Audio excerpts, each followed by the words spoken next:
네, 긴 시간 진짜 세션 발표 집중해서 들으셨는데요. 원래 이 세미나의 하이라이트가 이제 남아 있습니다. 이번 패널 토론은 모더레이터를 맡아주실 분이 계십니다. 저희 그 임팩트 분야의 아주 선도적인 미디어죠. 임팩트온, 이번 행사를 공동 주최하고 계신 임팩트온의 박란희 대표님께서 이번 토론을 맡아주실 예정이고요. 저는 이만 인사드리고 마이크를 넘겨드리도록 하겠습니다. 큰 박수로 맞이하겠습니다. 네, 여러분 너무 힘드시죠? 이렇게 좀처럼 빡신, 글로벌 스타일로 가고 있습니다. 저희 세미나도. 최대한, 저희가 조금 늦어졌지만 5시 10분 조금 더, 맞춰보도록 하겠습니다. 이렇게, 너무 많은 패널 분들이 계셔가지고 조금 많은 질문 못 드릴 것 같고요. 한두 개 정도. 먼저 이제 무대에 아까 서지 않으셨던 우리 세 분, 박세원 팀장님하고 이진현 팀장님하고 김신우 상무님께 먼저 이제 개별 질문 하나 드리고 저희 공통 질문 한두 개 이렇게 넘어가도록 하겠습니다. 그래서 이제 조금 그냥 박세원 팀장님 이제 투자 쪽에서 오셨으니까요. 뭐 최근에 또 ESG 투자 쪽이 많이 빠지고 있다 이런 얘기도 많이 하고 있어서 실제로 이제 ESG 평가가 지금 현재 뭐 펀드하고 운용성과의 상관관계 뭐 이런 얘기들 계속 질문에 있었습니다. 사전 질문에. 그래서 최근에 좀 투자 쪽의 흐름 케이스 좀 얘기해 주시고요. 그 SK의 이진영 팀장님은 실제로 이제 대기업 쪽에서 지금 ESG 평가 아까 KCC 클래스에서는 이제 고객사에서 받는 여러 가지 것들을 많이 얘기를 해주셨는데요. 지금 대기업에서 지금 현재 진행하고 계시는 평가 대응 사례들 조금 말씀 주시고 또 신성 ENG에서는 아무래도 환경 쪽에 지금 가장 태양광 쪽에 전문성이 있으시니까 또 현재 중견기업으로서 이 평가나 외부 압력이라든지 어떤 대응 체계나 이런 것들을 갖고 계시는지에 대한 것들을 먼저 세 분께 질문 드릴게요. 네. 안녕하십니까. 신성ENG 전략계획 담당하고 있는 김신우 상무입니다. 말씀해 주신 것처럼 저희는 이제 태양광 사업을 2007년도부터 시작해서 이제 1세대 기업으로 하고 있는데 저희 사업 자체가 좀 약간 환경 쪽하고 관련된 게 많습니다. 그 반도체 클린룸이라던가 뭐 V마스터 같은 이제 VOC 제거한다라는 거, 뭐 작업장 환경을 좀 관리하고 그다음에 이제 에너지도 이제 클린하는 부분들이 있는데 아까 여기 이제 KCC 글라스도 계시고 뭐 수능 만점이라고 소개를 하셨는데 저희는 사실은 재수생이나 뭐 삼수생 정도 되는 이제 점수가 너무 낮아갖고 사실은 여기 앉아 있는 것도 좀 민망하긴 합니다. 근데 저희는 사실은 사업에 좀 주력을 하다 보니까 저희가 태양광을 많이 설치하고 보급하고 그다음에 기술 개발을 하고 공기청정도를 더 클린하게 만드는 게 이제 저희의 메인이라고 생각하고 좀 주력하다 보니까 어디서부터 어디까지 ESG 평가를 받아야 되고 무엇을 해야 되는지에 대한 고민이 조금 늦긴 했습니다. 그래서 아까 이제 한국사회자에서 말씀해 주신 것처럼 사실은 시험을 봐야 되는데 시험 범위가 어딘지도 잘 모르겠고 그다음에 이게 난이도가 어떻게 되는지도 사실은 정확하게 인지하는 게 상당히 좀 어렵습니다. 예를 들어서 저희 같은 경우에는 전자투표 같은 경우에도 가장 처음 좀 어떻게 보면 국내 들어오자마자 도입을 했었고 주주총회도 공개적으로 하고 있고 IR도 뭐 온라인으로 하고 있고 지배구조도 여성 비율을 높이고 있고 하고 있는데 점수는 항상 낮거든요. 그러니까 점수를 낮은 이유가 무엇일까라고 생각을 해보면 뭐 1년에 한 번씩 가끔 이제 뉴스에 나오는 안 좋은 뉴스들 그 다음에 이제 무엇을 어떻게 표현해야 될지를 모르겠다라는 부분들이 좀 있는 것 같습니다. 그래서 지금은 올해부터는 저희가 좀 준비하고 있는 것들은 ESG 보고서부터 낼 생각을 하고 있습니다. 물론 보고서 내는 게 아주 어려운 과정들을 좀 겪어야 되는 부분들도 있고 지금 분산되어 있는 뭐 예를 들어서 총무팀, 인사팀, 환경안전팀, 그러면 기획팀 나눠져 있는 것들을 누군가가 좀 일괄해서 가야 되는 부분들도 있지만 일단은 점수를 높여가면서 회사의 변화를 좀 가져가기 위해서는 보고서 내는 게 제일 처음이라고 생각하고 있고 그래서 올해 이제 그런 부분들을 여기 계신 전문가들을 통해서 많이 도움을 받아서 좀 준비하려고 하고 있습니다. 네. 이진영 팀장님 먼저 하시겠어요? 박세원 팀장님. 제가요? 네. 네, 안녕하세요. 저는 키움 투자자산운용에서 ESG 전략팀을 맡고 있는 박세원이라고 합니다. 네, 먼저 키움 증권이 아니라 저희는 자산운용사고요. 이제 운용사는 곧 이제 실제 펀드를 이제 투자를 운용을 하는 곳입니다. 그 증권사와 다르게 증권사와 업이 다른 업인데요. 저희는 이제 실제로 저희 팀이 하는 역할은 그래서 그런 펀드에 그럼 ESG를 어떻게 반영할 것인가에 대한 고민부터 시작해서 이제 그런 고민의 결과로 나온 어떤 툴 같은 평가 프레임워크 같은 것들 자체적으로 만들어서 평가도 하고 이제 그런 것들을 뭐 지침으로 또 이제 녹여내기도 하고 이런 작업들을 전체적으로 좀 운용 실제로 이제 펀드 매니저라고 흔히 얘기하는 펀드 매니저가 있는 운용 부서와 함께 협력해서 그런 일들을 하고 있는 게 저희 팀의 역할입니다. 예, 그런 맥락에서 이제 ES 투자 아까 잠깐 뭐 이제 좀 줄어들고 있다 그런 추세들에 대한 이야기 제가 해주셨는데 실제로 ESG 한 작년부터 재작년부터 해가지고 좀 끈물 아니냐 이야기가 많이 나왔던 것 같아요. 그래서 제가 느끼기에 하도 21년이 좀 광풍이었다 보니까 그 광풍이 조금 가시면서 이제 표면적으로는 그렇게 보였던 게 아닌가라는 생각을 하고 있고요. 좀 정제돼가는 단계로 저는 좀 느껴지긴 합니다. 제도화가 된다든지 좀 규격화가 된다든지 이런 과정들이 좀 이제 기존에는 좀 나쁘게 말하면 무분별하게 좀 이렇게 뻗어나갔던 가지들이 좀 천해져지는 과정이 아닌가라는 생각을 좀 하고 있습니다. 실제로 펀드가 좀 펀드의 증가 속도가 줄어든 건 맞습니다. 그거 맞는데 다만 저희가 봐야 될 거는 이제 저희 같은 그 운용사들의 고객은 국민연금 같은 흔히 우리 얘기하는 기관 투자자가 있고요. 이제 여러분에 계신 분들과 같이 개인들이 펀드를 가입하시면 그런 펀드들을 가입하시는 개인 고객들이 있습니다. 근데 현재 펀드들은 대부분 이제 그런 개인 고객들만 나타나거든요. 기관들의 어떤 흐름은 잘 나타나지가 않아서. 근데 이제 기관들은 분명하게 좀 그런 것들 점차 요구가 좀 강해지고 있는 추세가 있고요. 좀 디테일해지는 부분도 있고 국내 같은 경우도 좀 그런 추세들을 보이고 있습니다. 네, 그런 면에서 이제 표면적으로 나타나는 ESG 펀드의 어떤 자금 흐름과는 조금 약간은 그런 갭이 좀 있을 수 있다. 실제와는 좀 다를 수 있다는 것들이 좀 언급을 드리고 싶고요. 그리고 ESG 투자 트렌드 평가 얘기를 하려면 이제 투자 트렌드를 말씀을 드려야 될 것 같은데 투자 입장에서 말씀을 드리려면 그 부분을 좀 짚어야 될 것 같은데 저는 이제 좀 아직 국내는 좀 사실 굉장히 초기 단계입니다. ESG 투자 초기 단계라서 그렇게 막 세분화되어 있다고 보기는 어렵지만 글로벌하게 저희가 어떻게 나아갈지를 고민하기 위해서 좀 해외 소식들을 많이 보는데 크게 가장 큰 트렌드 중 하나는 과거에는 우리가 등급이 낮은 기업은 투자를 안 하는 흔히 스크리닝이라는 기법을 주로 많이 사용을 했습니다. 이 투자에서는요. 근데 이제 그런 흐름들이 첫 번째는 그렇게 하면은 투자 풀이 줄어드는데 그럼 줄어드는 투자 풀만큼 수익률이 잘 나오겠느냐라는 비판을 늘 따라다니게 됩니다.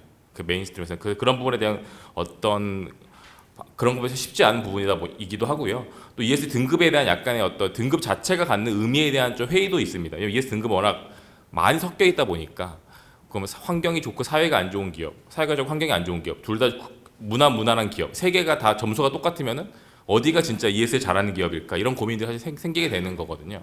이제 그런 부분들이 이제 있다 보니까 ESG를 등급보다는 조금 더 세분화된 내용을 실제로 반영해서 투자 의사결정에 반영하는 통합이라는 인터그레이션이라는 전략이 훨씬 더 많이 이제 퍼지고 있습니다. 이게 이제 그럴 수밖에 없는 구조인 것이 이제 그런 국민연금 같은 기관 투자자들이 ESG를 늘리게 될 때 그 모든 자금의 스크리닝을 걸기는 쉽지 않거든요. 왜냐하면 투자의 수익률을 따라가야 되기 때문에 그러다 보니까 그렇게 일률적인 기준보다는 좀 디테일하게 좀 적용하는 방법들이 가게 되는 것 같고 그러다 보니까 그런 흐름들이 있어서 이제 ESG 평가에 대해서는 평가 등급 뭐 여전히 중요한 의미를 갖긴 하지만 그것보다도 더 좀 세부적인 정보 혹은 어떤 투자자가 실제로 자기 의사결정에 활용할 수 있는 어떤 그런 좀 더 작은 단위의 정보들이 좀 중요해지고 있는 것 같다는 좀 부분이 있는 것 같고요.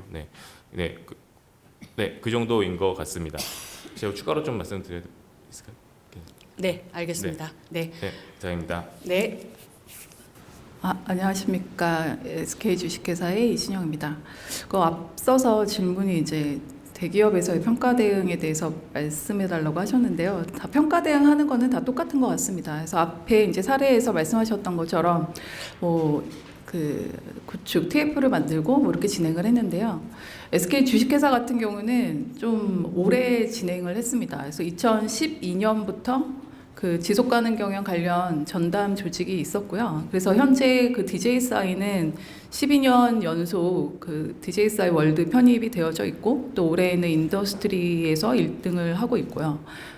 MSCI 같은 경우도 트리플 A를 2년 연속 받고 있고, 뭐 KCGS도 A풀 이렇게 최고 등급을 받고 있습니다. 하지만 뭐 그게 다 이제 지금 이제 시작하시는 분들한테 말씀을 드리면 저희는 이제 10년이라는 세월이 지났던 거고 그 10년 이전에 그런 시행착오를 많이 겪었습니다. 그래서 12년도, 13년도에 앞서 말씀드린 것처럼 뭐 저희가 TF 조직을 만들었었고요. 그래서 한 30여 개 조직을 만들어서 각 조직별로의 그 처음에 설명회를 또 시작을 했고 그때는 이제 ESG 지속 가능 경영 이런 거에 대한 인식이 상당히 부족했었던 거고 그다음에 각 위에 임원의 그런 부문 조직별로 저희가 개선해야 될 항목을 좀 도출을 해서 그런 개선 과제들을 임원들한테 직접 찾아뵙고 이런 것들이 있습니다. 이런 게 되게 부족합니다. 라고 얘기를 했었어요. 그때가 이제 2013년, 14년, 15년 이때였습니다. 그러니까 상당히 정말 오래전 얘기죠. 지금 생각해보면. 근데 그러한 과정을 거쳤던 거기 때문에 지금의 결과가 나왔던 것 같고요. 그래서 그 당시에는 뭐 2015년, 16년도에는 지금은 이제 언제나 들어도 익숙하지만 인권 경영에 대해서 HR에 얘기를 하면 그런 인권이라는 말조차도 꺼내기가 좀 어려웠었습니다. 윗분들이 아니 인권이라는 얘기를 어떻게 우리가 뭘 해 이런 것들도 있었고 또 윤리 경영에 대한 그런 위반 사례에 대해서 보고를 해야 되는데 왜 윤리경영 위반 사례를 왜 공개를 해야 돼? 이런 것들에 대해서 하나하나 정말 다 윗분들 찾아가면서 이걸 왜 해야 되고 이걸 왜 공개해야 되는 거고 이게 왜 필요한 건지 왜 관리를 해야 되는지 이런 것들 다 겪었고요. 그래서 그런 것들을 임원뿐만 아니라 구성원들한테도 내재화를 시켜야 되기 때문에 구성원들한테 교육도 많이 시켰고 뉴스레터도 보내고 동영상 교육도 하고 이런 식으로 또 많이 하고 외부에도 홍보도 좀 많이 했었습니다. 그게 이제 한 10년의 과정을 겪어서 됐던 것 같고요. 네, 그래서 이제 현재에서는 어떻게 보면은 이제 저희가 지주회사고, 그러니까 예전에는 이제 서비스 업체였다가 이제 합병이 되면서 지주회사가 됐고요. 그러니까 복합기업군으로 하면서 3년 전부터는 이제 그 연결 기준의 지주회사 같은 경우는 연결 기준으로 평가를 받고 있습니다. 그러니까 그러다 보니까 저희가 그 SK 주식회사라는 것만 잘 해서는 안 되는 거고 이제는 저희 연결되어져 있는 자회사들조차도 모든 데이터들을 다 저희가 관리를 해야 되는 상황이 됐고 그거를 지속가능경 보고서에 공개를 해야 되고 그걸 기반으로 평가를 받게 되는 거죠. 그러니까 저희 혼자만 잘해서 되는 게 아니라 이제는 예를 들어 환경 데이터 같은 경우가 저희가 이제 뭐 SK 주식회사만 환경 데이터의 뭐 저감에 대해서 노력을 하고 있고 한다고 한지언정 다른 뭐 타사들 멤버사들이 환경 데이터가 그만큼 많이 사용을 하면 저희한테 평가의 결과가 반영이 되고 있습니다. 그래서 이제 저희가 생각을 했던 거는 작년부터 어떤 걸 했냐면 이제 포트폴리오 ESG 매니지먼트라는 그런 프로세스와 체계를 만들었어요. 그게 뭐냐면 이제 SK 주식회사가 어떻게 보면은 그룹에 있는 그런 전체 그런 해외든 국내든 어디 회사에 투자를 하든 아니면 이제 멤버사들 자회사들을 관리를 할 때 그런 그 평가할 때 또 MSCI 같은 경우는 컨트러버시가 크게 좌우를 하더라고요. 그래서 이런 컨트러버시가 우리가 아무리 잘하더라도 다른 자회사가 못하면 그거에 대해 또 영향을 받는 거죠. 그래서 이런 것들을 우리가 미리 사전에 한번 파악을 하고 준비를 해보자. 그런 차원에서 저희가 작년에는 그런 툴을 좀 만들었었습니다. 그래서 멤버사들, 그러니까 즉 저희가 이제 멤버사이긴 하지만 자회사들한테 이런 ESG에 관련된 체크리스트랑 그러니까 그런 거에 대한 뭐 그 인더스트리별로 중점적으로 가지고 있는 이슈, 그런 예상 이슈들 이런 걸 어떻게 관리하고 있는지 이런 것들에 대해서 한번 점검을 했었어요. 그래서 그런 거를 통해서 앞으로도 이제 저희가 뭐 의무 연결 공시화 이런 거 대비도 해야 되는 것도 있기 때문에 그런 거 준비를 진행을 하고 있습니다.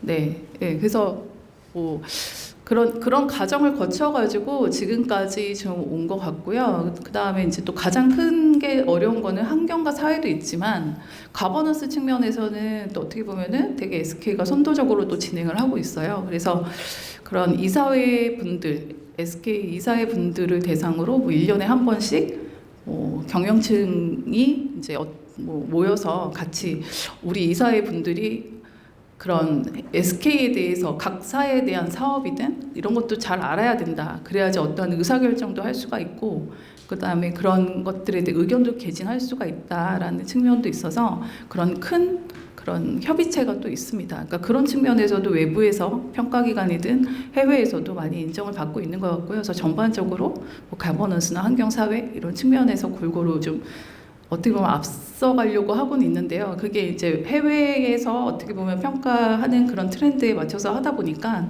그런 걸 따라가기 위해서 좀 남들이 하지 않는 거에 대해서 좀 열심히 해보려고 노력하고 있습니다. 네, 이상입니다. 네, 이게 패널 시간이 짧은 게 상당히 아까울 만큼 좋은 얘기들을 많이 나눠주고 계신데요. 네, 저희가 공통적으로 좀 여쭤보고 싶었던 게 두 가지였어요. 사실은 이제 평가 실효성을 높이는 것과 또 앞으로의 평가 미래가 지금 어떻게, 아까도 이제 말씀 중에 계속 나오긴 했는데 시간이 되는 대로 한번 여쭤볼게요. 지금 뭐 이제 워낙 다양한 층에서 대기업에서도 오시고 중견 중소의 스타트업에서도 오셔가지고, 근데 다들 고민이 뭐냐면 이제 평가를 대응해야 하는 평가의 숫자는 계속 늘어나고 있고, 하지만 기업은 리소스에 한계가 있기 때문에 결국은 이제 자기 기업에 맞는 가장 실효성이 높은 평가에 대응을 해야 된다라고 하는 것이 되게 큰 과제일 것 같아요. 그래서 또 아직까지 이 평가가 계속 디벨롭되고 있는 과정이다 보니까 사실은 이제 기업들은 또 평가에 대한 불만도 많이 얘기를 하고 있거든요. 아직까지 뭐 데이터 부족에 대한 문제도 있기 때문에 실제로 그래서 여기 계신 분들에게 좀 도움이 될 수 있도록 어떻게 ESG 평가를 시작하는 단계에서 아니면 조금 더 디벨롭하기 위해서 현장에서 어떻게 좀 적용하면 좋은지에 대한 것들, 또 실제로 해봤더니 내부 이해관계자들을 설득하기 위해서 이런 방법이 실제로 조금 도움이 되었다든지 이런 ESG 평가의 실효성을 높이기 위한 이야기들을 조금 나눠주셨으면 좋겠어요. 진양희 소장님부터 쭉 그냥 해주실래요? 네. 장시간 자리를 뜨지 않고 이렇게 참 집중해서 들어주시니까요. 세미나 할 맛이 나는 것 같습니다.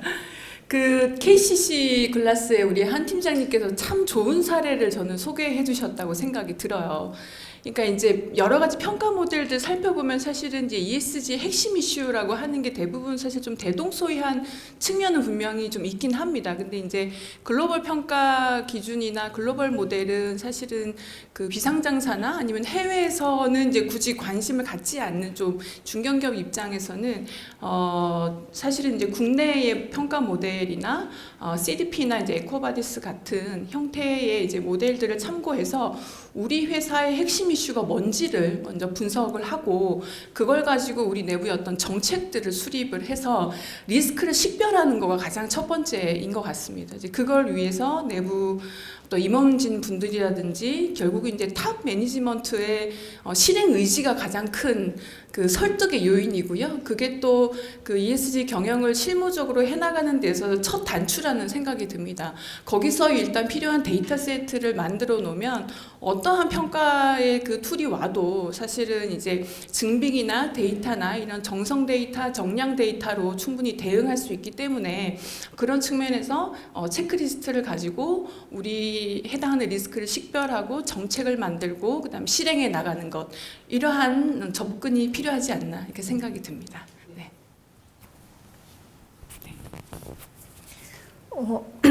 저는 뭐 사실 평가 기관에서 왔다 보니 어떤 말씀을 드려야 될지를 잘 모르겠지만 일단은 사실은 다양한 평가 기관이 있고 사실 아까 계속적으로 말씀을 드린 것처럼 다양한 평가 기관이 각자의 방법론으로 기업을 평가를 하고 있습니다.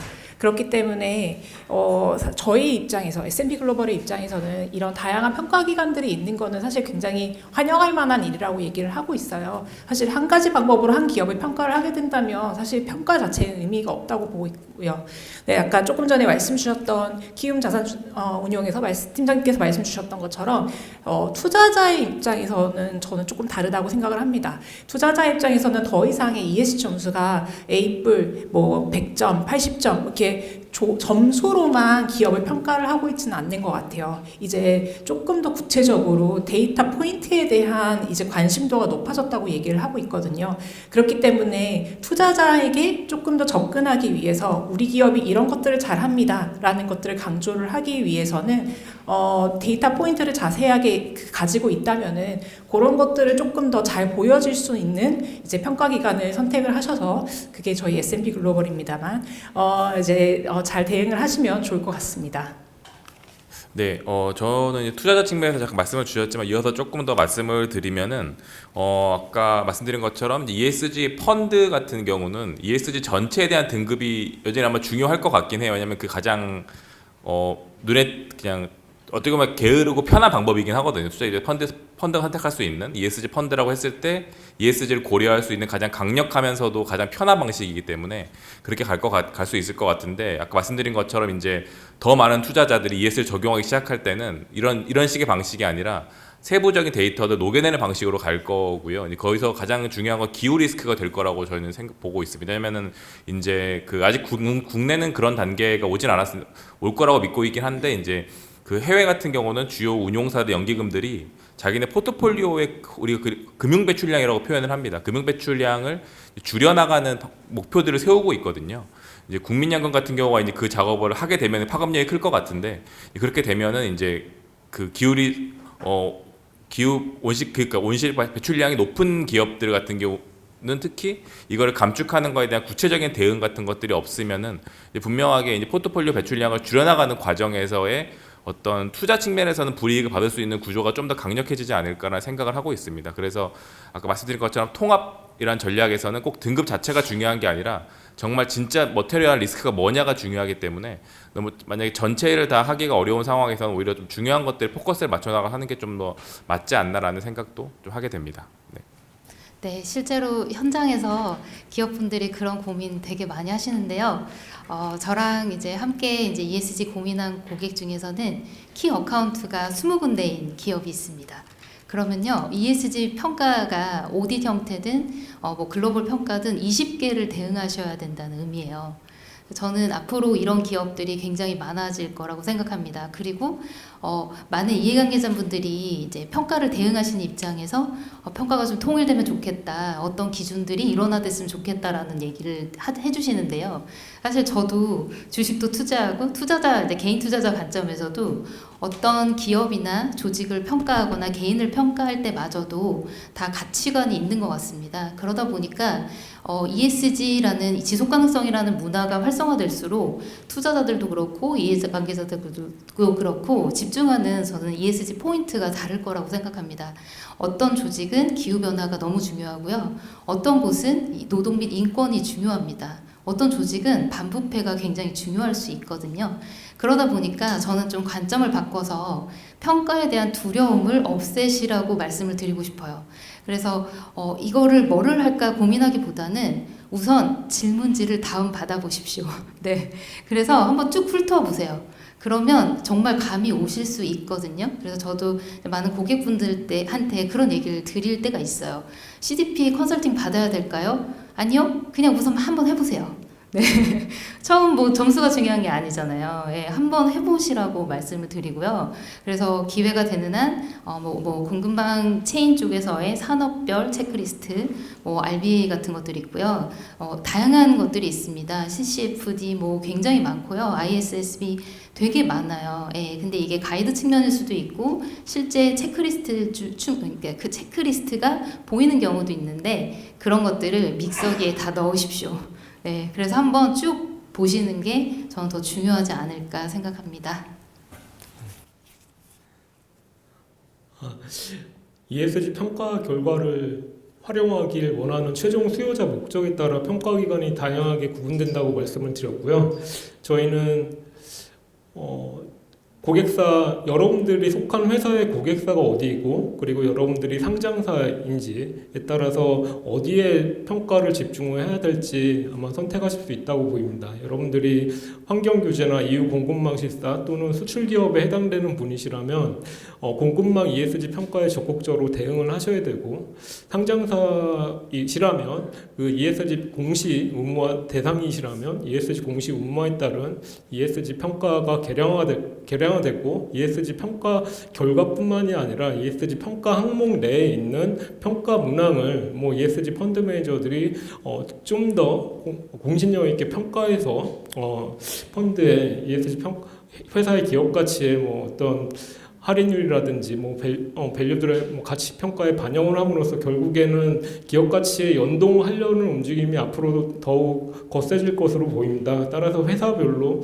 내 회사가 속한 산업군이 어딘지에 따라서 평가 기간을 특정을 해서 그 평가 기간에 맞춤형 여러분들께서 그 평가 문항을 다운 받으시고 그 평가 문항별로 내 회사가 지금 이미 ESG라는 게 대단한 건 아니고 이미 여러분들 회사에서 하고 있는 사업이 ESG 방향에 따라 추진하고 있는 것들이 굉장히 많이 있습니다. 사실 저도 팀을 만들고 체크리스트를 만든 다음에 각 부분별로 ESG 항목에 대해서 실행 여부를 조사를 하고 취합을 하고 실질적으로 신규 도입한 부분은 그다지 많지 않습니다. 현상 유지와 그 식별을 하는 게 가장 우선시가 돼야 되고 식별을 한 이후에 그런 개선점이 어떻게 나오는지에 따라서 여러분들이 한 단계씩 운영을 해 나가시면 좋을 것 같고요.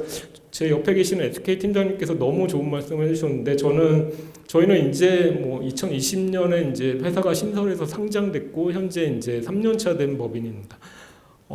팀을 만들고 나서 이제 ESG 과제를 도입하기 위해서 사장님께 가서 아니면 임원들께 찾아가서 이거를 왜 해야 되는지를 항상 설명을 하고 다녔고 이거를 왜 해야 되는지를 설명을 하려면 이 평가 문항이 우리 회사에게 미치는 게 어떤 영향이 있는지에 대해서 담당자께서는 충분히 공부를 하고 설득을 하실 수 있는 능력을 각종 세미나나 교육을 통해 참석하셔서 기르시면 여러분들이 속한 회사가 ESG 경영 추진하는데 앞으로 발전이 있을 것으로 기대합니다. 감사합니다. 네, 앞에서 다 좋은 말씀 해주셔서 제가 할 말은 별로 없는 것 같은데요. 네, 보면 어떻게 하면 평가를 잘 받을 수 있을까? 이런 측면에서도 한번 말씀을 드리면 우선은 그때그때 그 트렌드에 따라서 너무나 많이 바뀌고 있습니다. 그래서 요즘은 아니지만 벌써 생물 다양성이든 이런 것들도 나오고 있고 공공만 이슈도 있긴 하지만, 그러니까 그때그때 그런 트렌드에 맞춰서 미리 그런 걸 좀 학습하고, 그런 걸 학습하기 위해서는 세미나나 이런 것도 많이 다니시잖아요. 그러니까 그런 것들도 많이 필요한 것 같습니다. 근데 저희는 이제 그런 것도 하긴 계속 하고는 있지만, 기본적으로는 저희가 지주회사이고 그러다 보니까 그런 앞에서도 좀 말씀하셨지만 투자자나 아니면 평가기관들이 요구하는 그런 니즈들을 좀 만족시키기 위해서 인터뷰도 좀 해보고 있고요. 그 다음에 투자기관에서, 그러니까 해외에 있는 투자기관에서 그런 컨트로버시 이슈가 되기 위한 그런 사항들이 있을 수도 있고, ESG에 대해 궁금한 사항이 있으면 그런 미팅 콜을 요청을 많이 하고 있습니다. 그래서 그런 것들을 또 자주 해서 이 투자기관들이 요구하는 사항들이 좀 이런 거구나. 그러니까 또 어떤 측면에서는 얘네들이 알고 있는 게 좀 이거에 대해서 좀 오해를 하고 있구나. 그럼 이런 걸 좀 풀어줘서 컨트로버시 이슈를 좀 막아줘야 되겠다. 그게 다 어차피 평가기관과 연계가 되기 때문에요. 그래서 그런 것들을 저희는 좀 적극적으로 대응을 하고 있고, 그 다음에 또 MSCI 같은 경우는 어떻게 보면 그런 환경 쪽이든 예를 들면 청정 기술 이런 데에 대해서 너네가 얼마만큼 투자를 하고 있고 그거에 대한 성과가 어떤 거고 앞으로 어떻게 할 건지 이런 것들에 대해 구체적으로 좀 보여줘야 되는 게 있습니다. 그러니까 그런 게 어떻게 보면 투자자 측면에서도 궁금해할 수 있는 거고요. 그래서 저희가 작년에는 이런 여러 가지 다방면으로에 대한 니즈가 많구나. 그럼 저희가 지속 가능 경영 보고서는 보고서대로 평가, ESG 이런 성과 활동을 담고, 또 외부에서 요구하고 있는 투자자나 아니면 또 그 밖에 이외 관계자들이 요구하는 거는 또 다른 채널을 하나 만들어야겠다. 아까 있었던 그런 투자 측면이든 아니면 앞서 제가 말씀드렸던 포트폴리오 ESG 매니지먼트 우리가 구축했다든, 그러니까 그런 것들에 대해서 작년에 스페셜 리포트라고 해서 또 하나를 발간을 했습니다. 그래서 그런 외부에서 요구하고 있는 측면에서의 그런 채널을 또 마련을 해서 저희가 이렇게 적극적으로 또 다른 측면도 열심히 하고 있다라는 걸 또 보여주는 것도 상당히 중요한 것 같습니다. 네, 그래서 저희의 또 고민은 항상 있어요. 외부에서 봤을 때는 되게 잘하네라고 하고 있지만 항상 10년 전부터 얘기했던 게 그런 거 있습니다. 이렇게 평가 잘 받으면 이게 어떻게 기업 가치에 연계가 돼? 뭐 예를 들면 뭐 주가가 올라가니 이런 것들이 항상 있는데 어려운 질문과 어려운 답변인 것 같습니다. 하지만 이렇게 직접적인 연관이 되진 않겠지만 어떻게 보면 간접적 영향은 거의 있고요. 근데 그거에 대해서 저희가 ESG 담당자로서 그런 가치가 있다라고 생각하고 그거에 대해 고민하는 건 항상 필요할 것 같습니다. 그래서 앞으로 SK도 그런 측면에서 지금 항상 노력을 하고 있습니다. 이상입니다.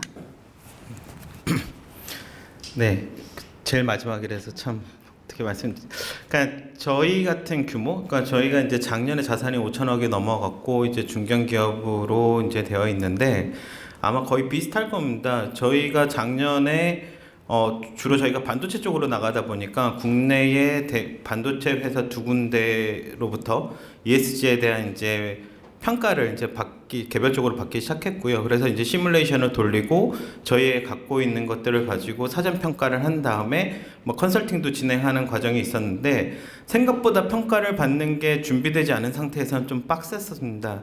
근데 아마 저희뿐만 아니라 뭐 대기업들 협력사인 중견기업들, 중소기업들은 아마 앞으로 그런 과정들을 계속 겪을 것 같습니다. 그래서 근데 그거를 하지 않을 수는 없고요. 앞으로 가야 되는 방향이라면 무조건 이제 해야 되는 부분들인데 개인적으로도 그렇고 제가 봤을 때는 제가 이제 저희 팀이 IR하고 그다음에 홍보, 법무, 그다음에 신규 사업 투자 이쪽을 담당을 하고 있는데 그거를 담당하고 있어도 사실 ESG 평가 트렌드를 다 따라가기는 좀 어려울 때가 많습니다. 새로운 것들이 매일 나타나고 있고 자격증들도 엄청 나타나고 있고 그래서 저는 좀 추천드리고 싶은 거는 중견기업이든 중소기업이든 좀 전문적인 교육을 좀 지속적으로 좀 시켜야 된다라고 보고 있습니다. 그러니까 직원들뿐만 아니라 ESG 부서가 아닌 다른 부서의 적어도 리더급 이상들은 외부 세미나든 내부 교육이든 ESG에 대한 교육들을 지속적으로 받아야 거기에 대한 부분들을 좀 실질적으로 느끼고 필요성을 좀 알게 될 것 같고요. 사실은 이제 인원들을 확보하는 게 제일 어렵습니다. 그러니까 1, 2년 정도 중소기업이나 중견기업에서 잘 교육을 받으면 보통 3년 차 때 이제 다른 회사로 이직하는 경우들이 상당히 많기 때문에 어떻게 그런 인력들을 지속적으로 좀 데려갈 수 있고 육성할 수 있는지에 대한 고민들이 현실적으로 제일 중요한 부분인 것 같습니다. 네. 네, 너무 이제 플로우 질문을 받고 싶지만 10분이 이미 넘어가서요. 마지막 질문 하나를 던지는데 한두 분만 말씀을 주시면 딱 좋을 것 같아요. 이 질문은 사실은 조금 안 할 수가 없는 질문이어가지고 왜냐하면 이제 2024년 올해부터 한 2026년 이후에 거의 이제 공시가 의무화되고 있고 또 ISSB에 대한 공시 이런 것들이 이제 ESG 공시가 의무화되었을 때 ESG 평가가 어떻게 되는지에 대한 것들도 상당히 많이 궁금해하시는데 이제 이런 평가가 이제 공시가 의무화되었을 때의 이런 평가에 대한 부분을 한두 번만 좀 말씀을 해주시면 좋지 않을까 싶습니다. 누가 말씀을 해주실까요? 네. 사실 제가 평가를 하고 있긴 하지만 투자 측면에서 말씀을 드리면 저희는 우선 기본적으로 저희의 입장은 저희가 생각하는 저희라고 말하기 좀 애매하지만 제가 생각하는 그리고 많은 투자자들이 좀 이제 공감하는 부분들은 공시 의무화가 됐을 때에 어쨌든 앞에서도 잠깐 말씀을 주셨지만 그런 ESG 정보가 이제 어떤 프라이스 가격에 자산의 가격에 미치는 것들이 확실히 좀 더 효율적으로 반영이 될 것이다라는 기대를 좀 하고 있고요. 이제 기존에는 좀 그렇지 않았다가 이제 그렇게 되지 않을까라는 기대를 좀 하고 있고 최근에 봤던 자료 중에 하나는 이제 금감원의 금융감독 연구라는 논문 학술지에 나오는 자료인데 이제 국내 기업들의 탄소 배출량과 주가 수익률의 관계를 연구한 것인데 그게 그 20년까지 11년부터 20년까지 10년간 연구한 것입니다. 근데 재밌었던 거는 전 기간 동안에는 이제 배출량의 집약도 그러니까 매출액 대비 배출량이 많을수록 더 오히려 주가 수익률이 높았습니다. 왜냐하면 리스크가 커서 높았다는 식으로 해석이 가능한 부분인 건데 이제 반대로